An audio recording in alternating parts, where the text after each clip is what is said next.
వర్షిణి. జీవితం చక్కగా సంతోషంగా వెళ్తోందనుకోండి.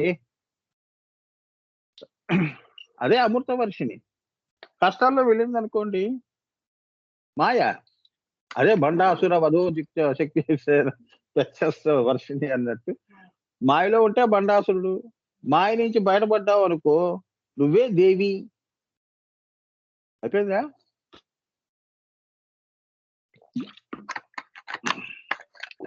బండాసురుడిగా పుట్టామనుకోని జీవితాల్లో మాయలో ఉంటే బండాసురులం. ఈ బండుని యొక్క మాయని తొలగించటమే అమ్మవారి కరుణ. అమ్మవారి యొక్క ఈ నామములు. ఇది ఆ బండాసుర ఆ యొక్క అజ్ఞానాన్ని తొలగించటం. నిన్ను జ్ఞానవంతుణ్ణి చేయటం. ఇప్పుడు చూడరా నన్ను అంటాం. అదే అమృత వర్షిణి. అంటే బండాసురుడు వధ అయిపోయి మాయ తొలగిపోయిన వాడికి ఎలా ఉంటుంది? అది చెప్తున్నాడు. అవునా?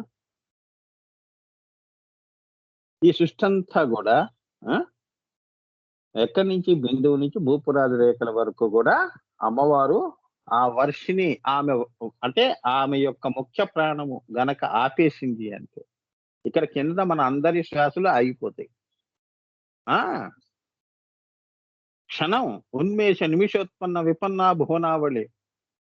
పక్కన ఆపేస్తుంది. మీకు తెలియకుండానే ఆపేస్తుంది. "నీ టైం అయిపోయిందిరా" అంటుంది. మరి పోవట్లేదు మనుషులు. వందలు వందలు గుత్తలు గుత్తలుగా, గుంపులు గుంపులుగా పుడుతున్నారు. గుంపులు గుంపులుగా వెళ్ళిపోతున్నారు. ఏదో ఒక రోజు నాడు మొత్తం సృష్టంతా మహాప్రళయంలో వెళ్ళిపోతుంది. అదే ఉన్మేష నిమిషోత్పన్న విపన్న భువనావళి. నువ్వు ఆలోచించుకునే సమయం కూడా ఇవ్వదు. శివుడికే ఇవ్వదు. ఇంక మనమెంత? శివుడికి కూడా తెలీదు. ఆ! ఇది తలుచుకుంటే భయమేస్తుంది. అంటే క్రియాయోగంలో నువ్వు సవికల్ప సమాధి, నిర్వికల్ప సమాధుల్లో వెళ్లి కలుస్తున్నావనేది కూడా నీకు తెలీదు. అందుకే దాని గురించి ఎవరు ఎక్కువ చెప్పరు పుస్తకాల్లో. ఎక్కడన్నా ఉందా? నిర్వికల్ప సమాధి ఎలా ఉంటుందో ఎవడన్నా వర్ణన చేశాడా? నిర్వికల్ప సమాధి ఉంది అని చెప్పాడు గానీ, అక్కడ ఎలా ఉంటుంది? నీ నీ అనుభూతి ఏంటనేది ఎవరు చెప్పడు. ఒక పుస్తకంలో నాకు చూపించండి మీరు. Open challenge. ఆ! సవికల్ప సమాధి గాని, నిర్వికల్ప సమాధి గాని. ఎవ్వరూ చెప్పరు. ఎందుకంటే నీకు సమయం గూడా ఉండదు. కన్ను మూసి కన్ను తెరిచేలోపట నువ్వు నిర్వికల్ప సమాధుల్లో పరాశూన్యంలో శూన్యంలో కలిపేసేస్తుంది నిన్ను. అంటే తనలో కలిపేసుకుంటుంది. రెండో వ్యక్తికి చెప్పొస్తానమ్మా బొట్టు పెట్టి 10 మందికి చెప్తాను. నేను సవికల్ప సమాధుల్లో వెళ్తున్నానని కింద 10 మందికి చెప్పుకునేది కాదిది. ఎంత స్పీడ్‌గా వస్తుందో అంత స్పీడ్‌గా నువ్వు కలిసిపోతావు. అర్థమైందా? సముద్రంలో కెరటం ఎలా వస్తుందో, ఎలా కలిసిపోతుందో నీకు చెప్పలేవు. అది చెప్తున్నాడిక్కడ. వర్షిణి అంటే అది. సృష్టి కూడా అలా వస్తోందని. ఆ మహాసముద్రం పరాశూన్యం ఎలా ఉంది అంటే ముద్ర ఒకే ముద్రలో ఉంటుంది. ఆ ముద్రల్లో ఈ సృష్టి అలలు అలలుగా వస్తోంది అని. ఉన్మేష ఇటువంటి సృష్టులు ఎన్నో వస్తున్నాయి. అలలు వస్తున్నాయి, కలిసిపోతున్నాయి అని. వెష్టిగా, సమిష్టిగా. అందుకే బుడగ వంటి బతుకు ఇది చిటుకలోన చిటుకని అందుకే అన్నాడు వాడు ఆ కవి. పడవెళ్ళి పోతోందిరా అంటే శ్వాస వెళ్ళిపోతోందిరా అని. పడవ గాదు. శ్వాస వెళ్ళిపోతోంది. నీ దరి ఏదో చేరుకో. దరి చేరే దారి వెతుకురా అన్నాడు వాడు. అవునా? మాయలో దారి మర్చిపోయాం. ఆ! అదే చెప్తున్నాడు. వర్షిణి అంటే అది. ఎంత ఉందో చూడండమ్మా. ఇలా నువ్వు ఆలోచన విధాన్ని పెట్టుకుంటూ జాగ్రత్తగా అడుగులో అడుగు వేసుకుంటూ అమ్మని చేరుకోవాలి నువ్వు. నీకు ఎవ్వరు కూడా సహాయ సహకారాలు అందించరు ఈ మార్గంలో అని. ఇది నువ్వు ఒంటరిగా చేసే ప్రయాణం నాయనా. షాపింగ్‌లకి 10 మంది యేసుకొని పోయేది కాదు. పేరంటాళ్ళకి వెళ్ళేది కాదిది. ఏవండీ మీరొస్తారా? మీరొస్తారా? అని అడిగేది కాదు. ఈ ప్రయాణము నువ్వు ఒంటరిగా చేసేది. ఇది నువ్వు చేస్తున్నది ఇది మహాప్రస్థానం. మామూలు ప్రస్థానం కాదు అని. మహాభారతంలో మరి పంచపాండవులు చేసింది ఆఖరికి అన్నీ అప్పగించేసి మహాప్రస్థానం చేశారు గదా! అటువంటి ప్రస్థానం ఇది. వెనక భార్య చనిపోతోంది, తమ్ముడు చచ్చిపోతున్నాడనేది ధర్మరాజుకి లేదు. మహాప్రస్థానంలో బంధము లేదు. వెళ్ళిపోవటమే ముందుకి. నువ్వు రాలిపోతావు. అది చెప్తున్నారు చూసారా ఎంత వేదాంతము. ఏముందమ్మా ఇది నాది, ఇది నీది అనుకుంటూ బతికే జీవితాలు. ఆ! చివరికి ఎవరిది? అమ్మవారిది. కోట్లు సంపాదించావు. నువ్వు వెళ్ళిపోయావు. ఆ! అవన్నీ ఎవరికి వెళ్ళిపోతున్నాయి? నువ్వు అన్నం తింటున్నావు. ఆనందించింది ఎవరు? అమ్మవారే. మాయలో నువ్వేమంటావు? ఆ! నా కడుపు నిండింది అంటున్నావు గానీ, నిండింది శక్తి తింటోంది. శక్తి మళ్ళీ అరాయించుకుంటోంది. ఆ శక్తి స్వరూపిణి అమ్మవారు. ఆ! అదే చెప్తున్నాను. సో, మనం చేసింది ఏమీ లేదు. ఏది శాశ్వతం కాదు. ఇప్పుడు అమ్మవారే శాశ్వతం అని తెలుసుకోవటమే ఈ వర్షిణి. ఆమె కరుణే నీకు ఇటువంటి జ్ఞానాన్ని ప్రసాదిస్తుంది నాయన. లేదు అంటే నువ్వు ఎప్పుడూ నిన్ను మాయలోనే ఉంచుతుంది. హ్మ్. ఎవరికీ అటువంటి అదృష్టాన్ని కలిగించదు అమ్మవారు. అందుకే అమ్మ దయ ఉంటే అన్నీ ఉన్నట్లే అంటే ఇదే. 1000 నామాల్లో 1000 వాగ్దానాలు చేసినవన్నీ నీకిస్తుందని. అంతేగా? 1000 వాగ్దానాలు చేస్తున్నానురా నువ్వు. శ్రీమాత అవునురా నువ్వు నా బిడ్డవే. శ్రీ మహారాజ్ఞి అవునురా నేనెక్కడుంటే నువ్వు గూడా అక్కడే ఉంటావు. నువ్వు రాజువే. చితగ్నికుండ సంభూత నువ్వు అలానే వచ్చావు. నన్ను తలుచుకుంటేనే నీ చితగ్నిలో నన్ను ఆరాధించావు. సో, నువ్వు నా చితగ్నిగుండం నుంచే వచ్చావు. దేవకార్య నువ్వు పుట్టింది గూడా 10 మందికి మంచి చేయటానికి. నేను అంతే. సో, ఇది గూడా నీకిస్తున్నాను వరంగా. ఉద్యద్భాను నీ పుట్టుక ఎలా ఉంది?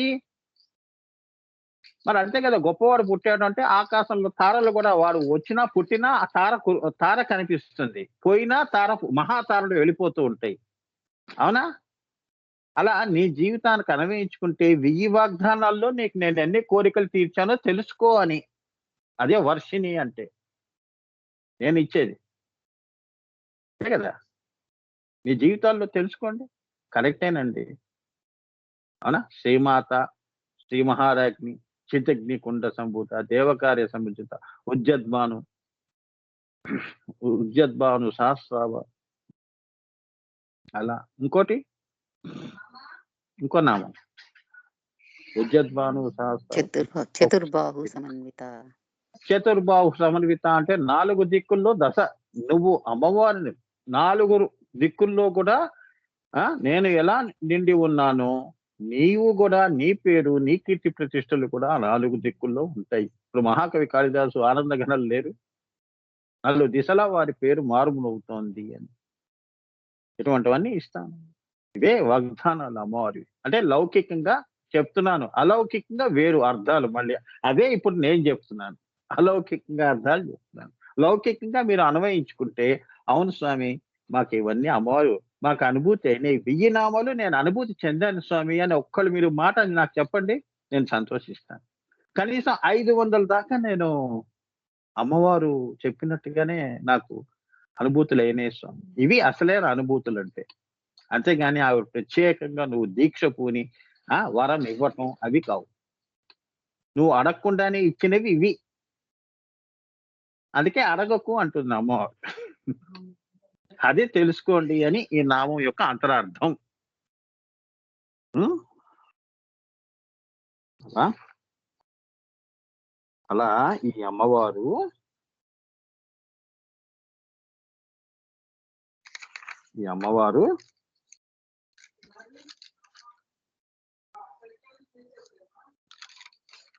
ఇక్కడ 72,000 స్నాయు సముదాయముల యందు వర్షించినట్టు తల్లి కాబట్టి ఆమె వర్షిణి. నీ 72 స్నాయు సముదాయాలు అంటే నరములు. 72 నర్వస్ సిస్టమ్ అంటారు కదమ్మా! అదంతా కూడా రక్తము చైతన్యము తడపబడుతోంది. చైతన్యవంతం ఉంది. నువ్వు ప్రాణం తీస్తున్నావు. ప్రాణంతో ఉన్నావు. నా అమృతం వలన, రక్తం వలన లేకపోతే ఏమవుతుంది? రక్తం తక్కువైంది డాక్టర్ గారు అంటే వాడు దానికి సంబంధించిన మందులు ఇస్తాడు. లేదా రక్తం ఎక్కించుకో అంటాడు. ఎవడిదో రక్తం ఎక్కించుకోవాలి. అంతేగా జీవితం. 72,000 స్నాయు సముదాయాలంటే ఆ తల్లి కరుణ ఉంటే అటువంటి ముఖ్య ప్రాణం అంతా కూడా నీ శరీరంలో ప్రవహిస్తుంది, నిన్ను కాపాడుతుంది ఎల్లవేళలా. ఏ రోగాలు, రోస్టు లేకుండా. యోగులు, మహానుభావులు చూడండి. ఎవడన్నా యోగులు రోగాలతో చచ్చారా? ఎవ్వరు వినం. సమాధిలో వెళ్ళారండి అంటాం. ఈ రోగంతో చచ్చాడనేది మన జీవితాలు. అవునా? యోగులు అలా పోరుగా. భీష్ముడు వీళ్ళందరూ ఏంటి ఇష్టామరణం. వాళ్ళు ఎప్పుడు పోవాలంటే అప్పుడు వెళ్ళిపోతారు. ఏ రోగంతోనూ పోలేదు. 72,000 స్నాయు సముదాయాల్లో ముఖ్య ప్రాణము అమ్మవారు వర్షిణి. అలా తడపబడుతూ ఉంటుంది. ఈ నామస్మరణ ఎక్కడ జరుగుతూ ఉంటుందో వాడి ఒళ్ళంతా కూడా ఆ అమ్మవారి యొక్క కరుణతో వర్షిణి. వాడే దేవిగా భాషిస్తూ ఉంటాడు. అమ్మవారి అంటే యొక్క గురూజీ, కరుణనే చూస్తాడు. ఆ! గురూజీ మనము శస్త్రం అంటే ఇప్పుడు అనన్యా చింతయంతో అని ఆ భగవద్గీతలో ఎలాగో ఇది దానికి నిరూపణ అనుకుంటున్నాను గురు. ఆ! సేమ్. అంతే. ఎందుకంటే అంటే నువ్వు నన్నే చూస్తావు. ఈ శస్త్రం ఆమె వైపే పెడితే అంటే భక్తి యుగం గాని, క్రియాయుగం కానివ్వండి, అంతే. ఆ! ఏదైనా ఒకటే ఆమె వైపే మార్గం పెడితే మనకు కావాల్సిన శ్రేయస్సు అంతా ఆవిడే చూస్తుంది. అదే వర్షిణి. అలా కూడా అదే తీసుకోవచ్చా గురువు? కృష్ణుడేనన్నా. అలానే ఉమ్, కృష్ణుడు శ్రీ విద్యని ఆయన అలా చెప్పాడు నాన్న. అవును. ఇక్కడ ఏంటంటే మన యొక్క మనసులో శస్త్రము అంటే అమ్మవారి మీద భక్తి ఒక అమ్మవారి మీద భక్తి. అంటే అంటే ఆమె మీదే ఆ! గురి పెట్టడము. గురి అప్పుడు పెట్టటం ఆవిడ అంటే అన్ని మనకే ఇస్తుంది. గురి అంటే లక్ష్యం. అది ఆవిడ వైపే ఉంచుకోవడం. లక్ష్యము. మూడో కన్ను లక్ష్యంగా పెట్టమని. నీ లక్ష్యం. యొక్క కనుబొమ్మలు, నీ ఉమ్, కనుబొమ్మల మధ్యలో ఉన్న బ్రహ్మ, నీ బ్రహ్మ కనుబొమ్మలే ధనుస్సు, నీ మనసే అస్త్రము, అస్త్రం. నీ అది భక్తియే అస్త్రము. దాన్ని అక్కడ ప్రయోగించు అని చెప్తున్నాడు కృష్ణుడు. చాలా అదే గురి. ఓం. ఇప్పుడు నేను మూడో కన్ను దగ్గరే పెట్టి చేస్తున్నా. అదే అస్త్రము వేస్తున్నాను. ఓంకారం. నేనే ఓంకారం అని ఓంకారం చెప్తున్నాను. ఓం.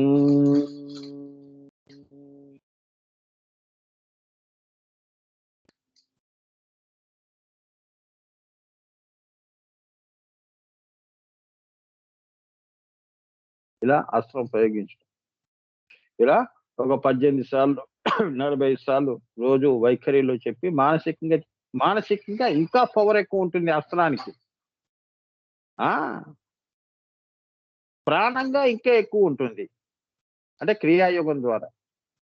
తర్వాత నీకు నీ లక్ష్యము ఆత్మ మూడో కన్ను దగ్గర దర్శనం ఇవ్వటమే ఆ! ఇది వర్షిణి అంటే.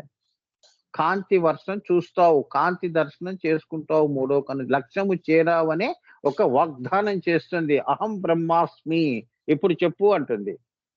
అమ్మా ఇదంతా నేనే. నేనే ఈ జీవుడు దేవుడయ్యాడు. నేనే బ్రహ్మ అని అంటావు అప్పుడు. అది చెప్తున్నాడు వర్షిణి అంటే. 72,000 స్నాయు సముదాయాల్లో ఈ శక్తినంతా శస్త్రముగా చేసి మూడో కన్ను మీద పెట్టమని. ఈ శక్తిని నువ్వు నిరుపయోగం చెయ్యొద్దని మాయలో. అంతేగా? ఎందుకు ఊరికే వాళ్ళతో వీళ్ళతో కబుర్లు పనికిరాని కబుర్లు.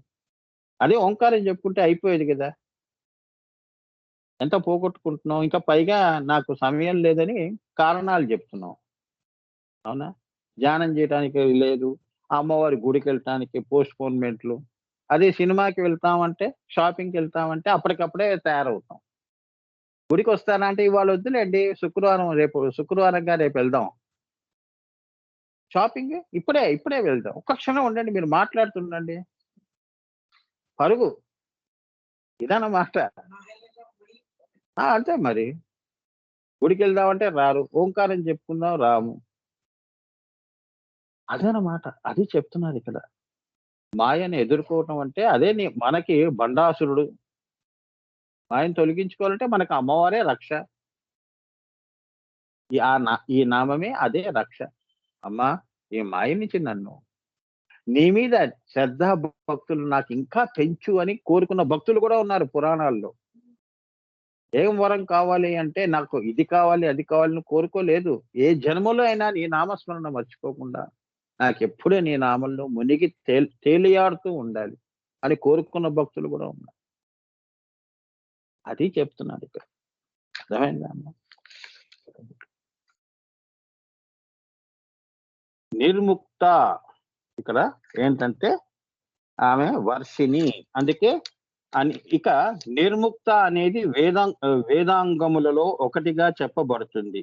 అంటే అమ్మవారు ఛందస్సార శాస్త్రసార అన్న మాటల చేత తెలియబడుతుంటే శాస్త్రములు సారమంతయు ఆమెయే కాబట్టి ఆమె నిర్ముక్త రూపిణి. ఎంత బాగా చెప్పారో చూడండి. ఏమర్థమైంది? ఇప్పుడు వేదములలో సారం ఏమిటి? సత్యములు, ధర్మములు. ఈ సృష్టి ఎలా ఉండాలి అనేది సారము, అమ్మవారి ఇచ్చ. అంతేగా, అది వేదాంగములుగా చెప్తున్నారు. హిరణ్యవర్ణాం హరిణీం సువర్ణ రజత సూక్తప్రాయంగా చెప్తున్నారు. శృతి ప్రమాణాలతో చెప్తున్నారు. స్మృతులని పెట్టుకొని జీవితాలు గడుపుతున్నారు. ఇవన్నీ కూడా ఏమిటి? వేదాంగములలో ఒకటిగా చెప్పబడుతుంది. దాని సారం ఏమిటి అంటే అమ్మవారే. అంటే అమ్మవారు ఛందస్సారా. నీ జీవితానికి సారం ఏంటి అంటే అమ్మవారు ఛందస్సు. ఛందస్సు అంటే ఏమిటి? చందములు, ఛందస్సులు అంటే అమ్మవారి కిరణములు. ఇప్పుడు నీలో చైతన్యం ఉంది కదా, అమ్మ దయతో బతికి ఉన్నావు, అదే ఛందస్సారా. నీ శ్వాస ఛందస్సారా. గాయత్రిగా వస్తుంది, సోహంగా వస్తుంది, హం ఓంకారంగా వెళ్ళిపోతుంది అని. ఆమె ఛందస్సార, శాస్త్రసార. అన్ని శాస్త్రములు. నువ్వు ఏ పని చేయాలన్నా శాస్త్ర ప్రమాణికాంతోనే చేస్తున్నావు. అవునా? పూజలు గాని, భోజనము గాని, ఎవరినన్నా మాట్లాడటం గాని, అతిథులని గౌరవించటం గాని శాస్త్ర ప్రకారంగా నీ జీవితం వెళుతోంది. చీర కట్టు దగ్గర నుంచి అని. ఆమె సారమంతా నేనే అన్న మాటల చేత తెలియబడుతుంటే శాస్త్రములు సారమంతయు ఆమెయే కాబట్టి ఆమె నిర్ముక్త రూపిణి. అర్థమైందా? ఈ నామము చెప్తే నీకు అజ్ఞానము తొలగి శాస్త్ర సారం అనేది నీకు ఇస్తోంది అని, అటువంటి జీవితాన్ని ప్రసాదిస్తోంది అని, మాయ నుంచి నిన్ను తీసేస్తోంది అని. లేదు అంటే ఆది మానవులుగా బతికేస్తాం. అర్థమైందా? దీనిని ఇంగ్లీష్ లో ఏమన్నారు? ఆంగ్లములు ఎటిమాలజీ అంటారు. ఎటిమాలజీ అంటే ధాతువు యొక్క లక్షణమును బట్టి అర్థం చెప్పటం. ధాతువులు రక్త, మాంస, మేధ, దీన్ని బట్టి ఎటిమాలజీ. దాని ప్రకారంగా ఏం చెప్తాము? లక్షణము, ధాతువు యొక్క లక్షణమును బట్టి అర్థం చెప్పటం ఎటిమాలజీ అంటారు. మూలము, ఎటిమాలజీ అంటే మూలము ఇంగ్లీషు వాళ్ళకి. What is the essence? గురువు గారు పుస్తకం రాశారు, ఎసెన్స్ ఆఫ్ క్రియాయోగ అని. ఇంగ్లీష్ లో ఇక్కడే ఉంది ఎదురుగుండా. క్రియాయోగ ఎసెన్స్ చెప్పండి స్వామి, ఒక్క మాటలో చెప్పండి. రామాయణం అంటే ఏంటో నాకు అర్థం అయిపోతుంది. ఇప్పుడు సినిమా ఎవరన్నా చూసి వచ్చారనుకోండి, తెర తీసినప్పటి నుంచి చెప్తుంటే తలకాయ నొప్పి. అరే ఇంత సారం చెప్పురా, జరిగిన కథ చెప్పురా అంటే వెంటనే మనం అల్లుకుపోతాం. అది ఎటిమాలజీ అంటే సారము. సో శాస్త్రములు పిండితే వచ్చే సారం, వేదములు పిండితే వచ్చే సారములు, సూక్తములు పిండితే వచ్చే సారములు, ఇతిహాసాలు పిండితే వచ్చేవి, జీవితాలు పిండితే చివరికి మిగిలేది నువ్వు కాదు అమ్మవారే మిగులుతుంది అని. నీ జీవిత సారం కూడా అంతే కదా. చనిపోయిన తర్వాత నీ ఆత్మే మిగిలింది, ఎవరు మిగిలారు అని దీని అర్థం. అలా చెప్తే మీకు అర్థం అవుతుంది అమ్మా. ఇంకా ఇక్కడ ఎందుకు ఎన్నిసార్లు అస్త్ర అని 2 సార్లు రిపీట్ అయినాయి? ఆ అస్త్ర అంటే ఏంటో తెలుసుకుందాం. అవి కూడా తెలియాలి కదా. ఎందుకు అమ్మవారు ఇగో ఇక్కడ చూడండి ఎన్ని స్త్రాలు వస్తాయో. బండా సురేంద్ర నిర్ముక్త శస్త్ర, ప్రత్యస్త్ర, శాస్త్ర. అవి ఏంటో తెలుసుకుందాం అంటున్నాడు. అంటే 2 బీజములు వాడటం జరిగింది ఇక్కడ. 2 బీజాలు స్త్ర అన్నది కూడా వస్తుంది. ప్రత్యస్త్ర, స్త్ర 2, స్త్ర 2. అంటే త్ర అంటే రక్షించు, నిన్ను ఎల్లవేళలా రక్షించేది అని. త్రాయిమాన్ కృపయాదేవ శరణాగత అని మనం అంటాం కదా. త్రా త్రా అంటే ఆత్రత్రారాయణ అని అంటాం కదా. త్రా అంటే రక్షించటం. రక్షించు, రక్షించు అని అర్థం. త్రా అంటే చంపు, చంపు అని. త్రా ఏం చేస్తుంది? చంపుతుంది. నీలో అజ్ఞానాన్ని తొలగించటం. అవిద్యను తొలగించి నిన్ను శ్రీ విద్యావంతుడిని చేయటం. శ్రీమంతుడిని చేయటం. అర్థమైందా సింపుల్‌గా చెప్తే? నువ్వు శ్రీ విద్యా పరుడు ఎప్పుడవుతావు? మిథ్య మాయ తొలగితే శ్రీ విద్య. మాయలో ఉన్నావు అంటే శ్రీ మిథ్య. డబ్బే సర్వం అంటూ తిరిగేస్తావు. డబ్బు శాశ్వతం కాదు అనుకునేది శ్రీ విద్య. శ్రీ గురించి తెలుసుకోవటం, ఆత్మ గురించి తెలుసుకోవటం. అది స్త్రా అంటే. హ్మ్. త్రా అంటే ఆత్రత్రాయణ ఇలా అంటారు కదా. త్రా అంటే ఆమె రక్షిస్తుంది. స్త్రా అంటే నీలో ఉన్న బండాసుర అనే మాయని సంహరిస్తుంది. అప్పుడు ఎవరున్నారు? సారంగా అమ్మవారే ఉంది. చాలా సింపుల్. హ్మ్. కుల మార్గములో వెళ్ళే కుండలిని అన్నిటిని సంహరించుకుంటూ పైకి చేరుతుంది. అదియే స్త్ర. ఈ అమ్మవారు ఏం చేస్తుంది? కుండలిని యుగంలో మూలాధారంలో ఉన్న రాగాలు, బంధాలు, నా పిల్లలు, ఈ సంసారం అనే సంబంధించిన ఇవన్నీ ఉన్నయ్యే. కోరికలు, సంకల్పాలు ఇవన్నీ కూడా తుంచుకుంటూ, తెంపుకుంటూ, సంహరించుకుంటూ పైకి వెళ్ళిపోతుంది ఆమె. త్రాగా వెళ్ళిపోయి త్రాలో కలుస్తోంది. త్రా అంటే అమృతము, త్రా అంటే శ్రీవారు. అర్థమైందా? అక్కడ అమృత వర్షిణి అవుతోంది మళ్ళీ. పైనుంచి కురిపించటం సృష్టి. కిందని సంహరించుకుంటూ పోవటం అమృత వర్షిణి. పైన అమృత వర్షిణి ఆవిడ. ఆయన కలిసిన తర్వాత ఇంక సృష్టి ఏముంది? దాని సారమే ఈ సృష్టి సారమే వారిద్దరు అని. అలా స్త్రా వెళ్లి త్రాలో కలిస్తే అస్త్ర అయింది. శక్తి వెళ్లి శివుడిలో కలిస్తే శివశక్తి. శివశక్తో యుక్తో యది భవతి శక్తా ప్రభవితం అని. అదే సారం నాయన సృష్టి సారము అని. శ్వాస వచ్చి పోతోంది జీవితం అన్నావు. శ్వాస వెళ్ళిపోతే అది శివము అన్నావు. ఈ శ్వాస వెళ్ళిపోతే శవము అన్నావు. ఏమిటి సారము అంటే శివమే నాయన బ్రహ్మకచ్చంలో. అదే అమృతము. ఇది తెలుసుకోవటమే అమృత యోగము. చాలా అదే. సో, అమ్మవారు అన్నిటిని సంహరించుకుంటూ పైకి చేరుతుంది. అదియే శస్త్ర, ప్రత్యస్త్ర అనటం చేత కులాకుల మార్గమునందు పయనించే కుండలిని అని అర్థం చేసుకోవాలి. కులము, అకులములో కూడా నువ్వు వైదేహీ స్థితి, ఉన్మనీ స్థితి వరకు, బ్రహ్మకచ్చం వరకు కూడా అన్నీ సంహరించుకుంటూ అహం బ్రహ్మాస్మి అనేది కూడా తొలగించుకోవటం. నేను అహం బ్రహ్మాస్మి, నేనే బ్రహ్మ. ఆ నేను అనేది ఎందుకు నీకు? అది మాయయే. అహమేవ బ్రహ్మ, అయమాత్మ బ్రహ్మ. ఇవన్నీ కూడా నేనే ఆత్మని అనుకోవటం. ఇట్లా ముందుకి నేను పంచదశిలో చెప్పాను 4 మహావాక్యాలు ఏంటో. అదొకసారి మళ్ళీ వినండి. మళ్ళీ చెప్పడం ఎందుకు? ఈ 4 యొక్క మాయలు తొలగించుకొని బ్రహ్మకచ్చంలో నువ్వు చేరటం. ఆ! కులాకుల మార్గమునందు పయనించే కుండలిని అని అర్థం చేసుకోవాలి. అది అసలైన బండాసుర వధోద్యుక్త శస్త్ర ప్రత్యక్ష వర్షిణి అంటే అదనమాట.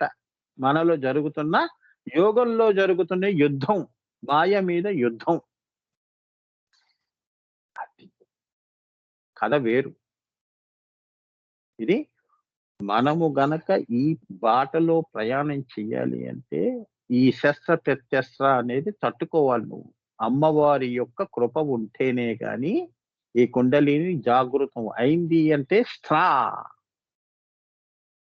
సంహరించి నిన్ను త్రాలో తీసుకెళ్తుంది. అర్థమైందా?